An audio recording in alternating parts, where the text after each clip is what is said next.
The narcissist or the psychopath has already smeared your name for months.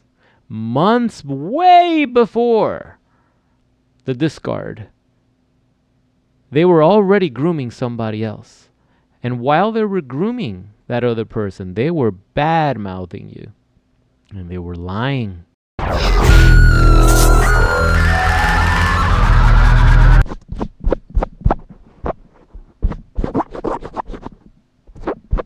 See? That was dog hair on my microphone. That's why my nose was itching the other day.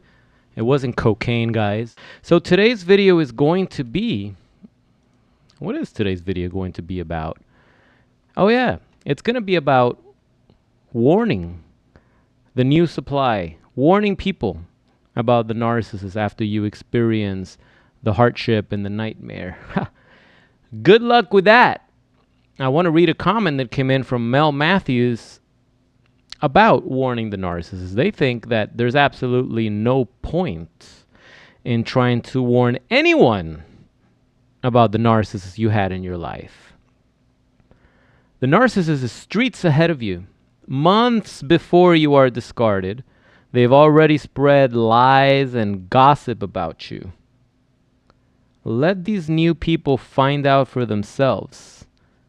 Unfortunately for them, they will find out the hard way. You're damn right with that, let me tell you. You are damn right with that. I remember reading Psychopath Free. It's a book that my mentor recommended when we first started working together. See, there's still hair here. And I remember there was this chapter at the end of the book, and the way it was prefaced was so interesting because it mentioned something about how I bet you're ready to write a letter to the new supply. You're ready to tell them everything you experienced, and you're going to detail what's to come, and you're going to warn them because it's your duty to warn people about the monster, and you're going to be saving lives. And that's the silver lining in this, that now you're going to become a vigilante and you're going to make sure they never hurt anyone again. It was something like that. You know, I might be embellishing a little bit. But I remember I was like, yeah, more. Come on. That's exactly what I'm going to do, right? And then it was like, that's the last thing you want to do. That is the last thing you want to do, guys. The narcissist or the psychopath has already smeared your name for months. Months way before the discard. They were already grooming somebody else. And while they were grooming that other person, they were bad-mouthing you. And they were lying. They weren't telling the whole story. Some of them don't even tell them that they were in a relationship with you. They made the whole thing up. They were saying some other stuff. Some are so blatantly wicked that they will cheat on you. They're in a relationship with you, and the other sucker knows that you're still in a relationship, and he knows that she's having an affair, and he does it anyway. Not realizing that once a cheater, always a cheater. Not realizing that the way they got together was pretty immoral. Imagine if that relationship goes somewhere and they have kids, and then the kids ask them how you and mom met. And let's not even go there. Imagine these people, the narcissists and the new supply that have been having an affair behind your back. They end up together because they do. They do for a few months or a year or so before it falls apart as well. And they go to dinner, and they go to dinner with some friends. And the friends are like, so, how did you guys meet? What's your story? Imagine having to tell people, or imagine being put in that spot where you hadn't given it much thought before, but now you realize And wait a second. How did we meet? Oh, yeah. She was dating somebody and she decided to cheat on that person. And then we started seeing each other behind that other dude's back. And then the dude found out and all this chaos happened and the police got involved and yada, yada, yada. Like, what? Can you picture the faces of these people, like, listening to that story? Truth is, that story wouldn't get told. The narcissist would make something up, and the new supply would be so embarrassed that he wouldn't know what to say. He would realize, damn, this is not the most ideal situation. This is kind of shitty. And then you hope for the best. But you know, little things like that give you guys the awareness that you need, because the universe will send you signs along the way, moments of clarity, and when you're stuck in the brain fog, you just dismiss them because you don't know better yet. You don't know until you go through it, and then you review the relationship in your head. You replay the tape and you realize the signs were all there, the red flags were all there. But many times you're going to see little things like this where you ask yourself, this is not a fairy tale story. This is not an ideal situation. How we met, what we did, this whole thing started through cheating. Poor husband, poor wife that had no idea what was going on and they were losing their minds. They were already suspecting something was happening and they just couldn't prove it. Or they didn't have the strength anymore because of all the abuse. And the new supply realizes it. Have you guys been in that situation? Remember, there was a time that you were the new supply. Have you been in that situation where you were praying, please, God, let him choose me or let her choose me, and you were fighting for attention? You were sleeping with them, knowing full well that they were sleeping with someone else too, that they were married and they were coming home to their wife or their husband, and you're here falling in love with somebody that's sleeping with two different people, possibly 3 or 4, and you're losing your mind. I had clients in my coaching program that would be losing their minds because the narcissist was going home to his wife and the victim was not able to see that she was the side woman.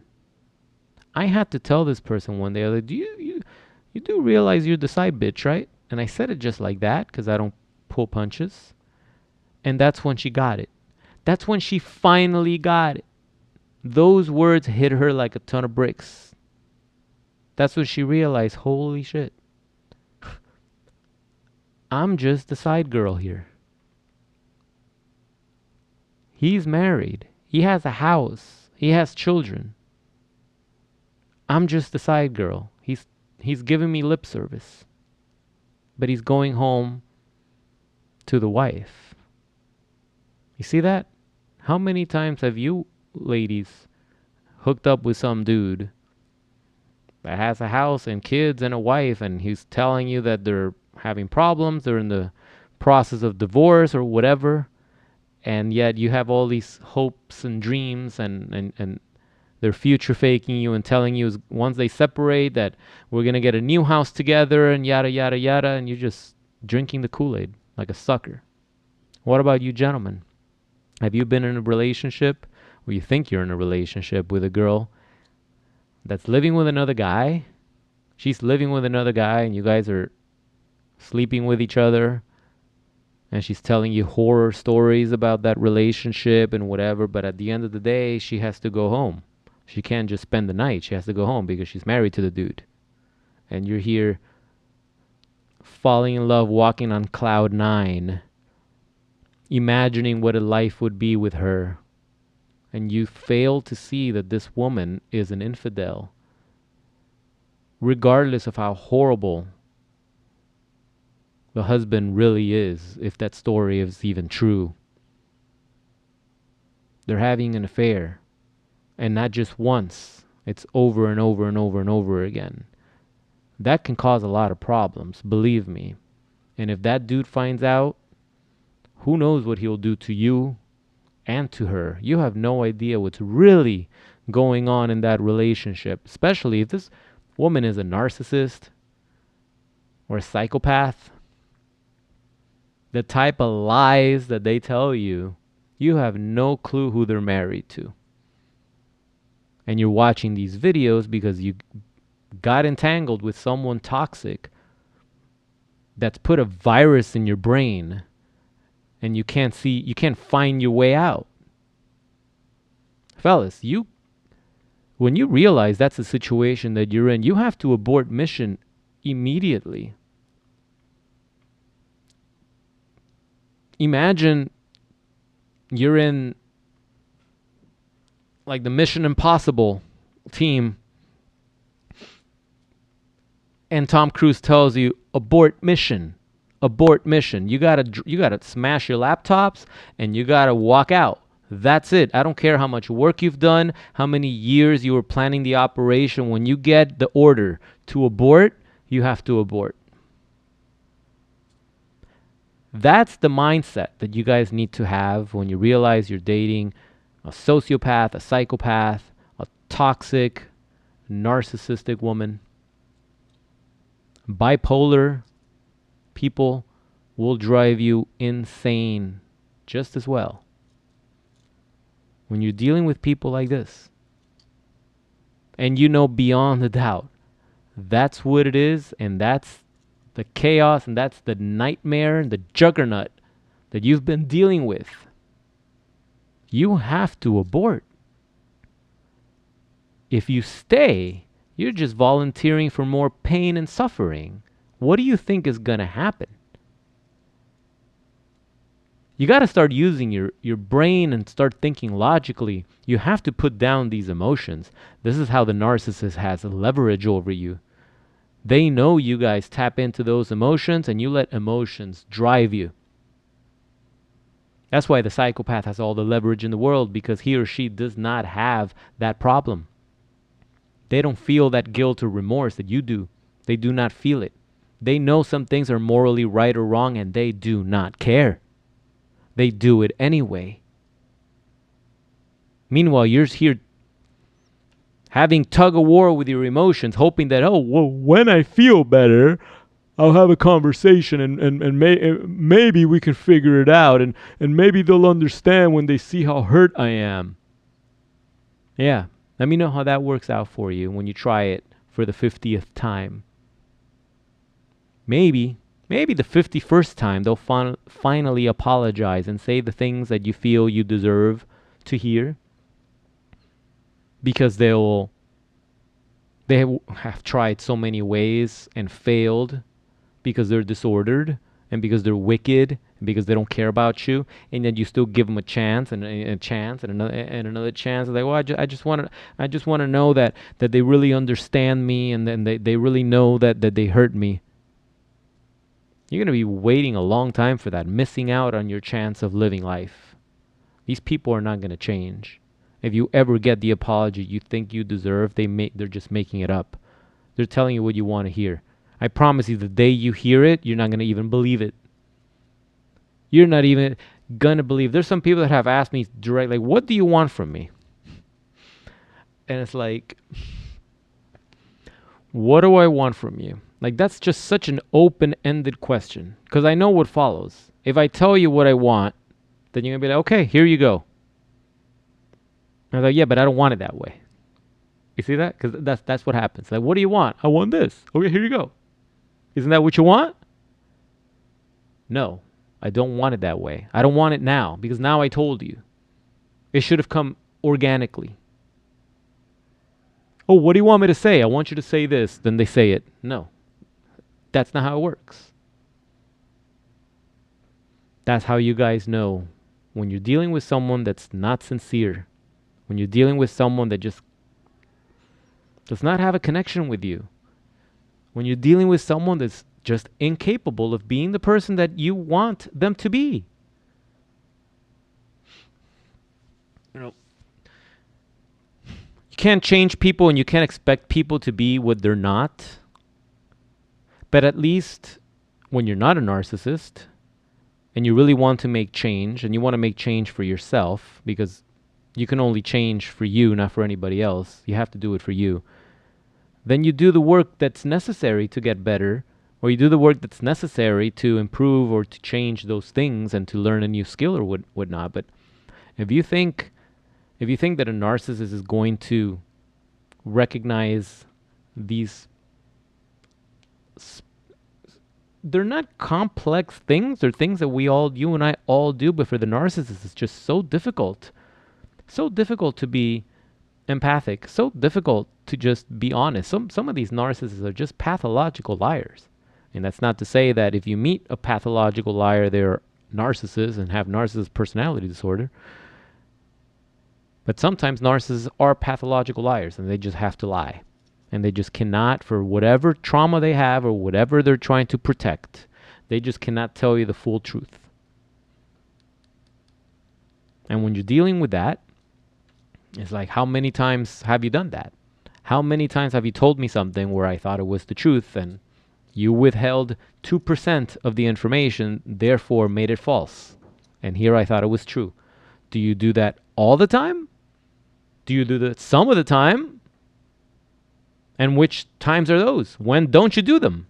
How do I know that you're telling the truth now versus an hour ago? You don't. You don't. So the choice is yours, guys. Yours. You can keep going back, hoping that maybe the 50th time things will be different. Or you can double down on yourself and walk away from this relationship. But the choice is yours. The narcissist is not going to do it for you. The narcissist is, if anything, they will discard you. If anything, they will discard you. And if they don't, they will keep you there. They will keep you there, extracting narcissistic supply, draining you of your energy, for as long as they feel that you serve them. It doesn't have to be that way.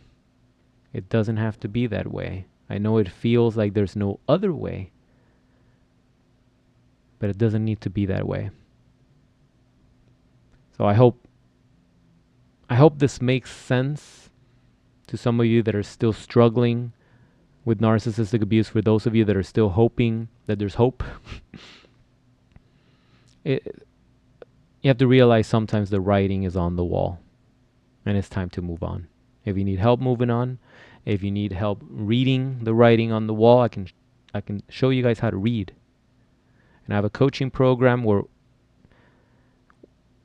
we work hard on these things. The alphabet, we get into like integers sometimes, but mostly the focus is on narcissistic abuse recovery. And if that's what you're interested in working on, I have a link below in the description where you can get more information on my coaching program. I have been doing this for a very long time, and I would love to invite you guys to join. But we first need to see if we're a good fit for each other. So shoot me an email. Give me a briefing of your situation so I know what you're going through. And we'll go from there. In the meantime, if you guys want to... What's the word I'm looking for?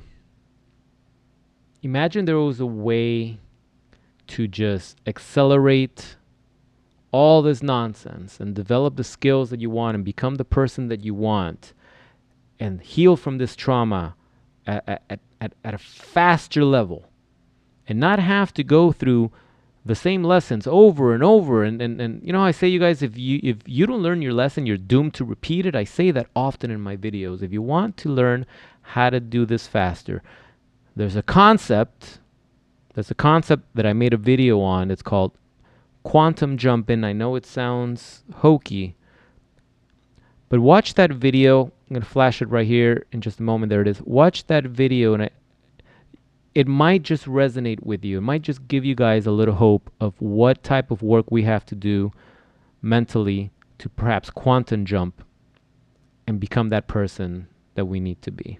Check it out.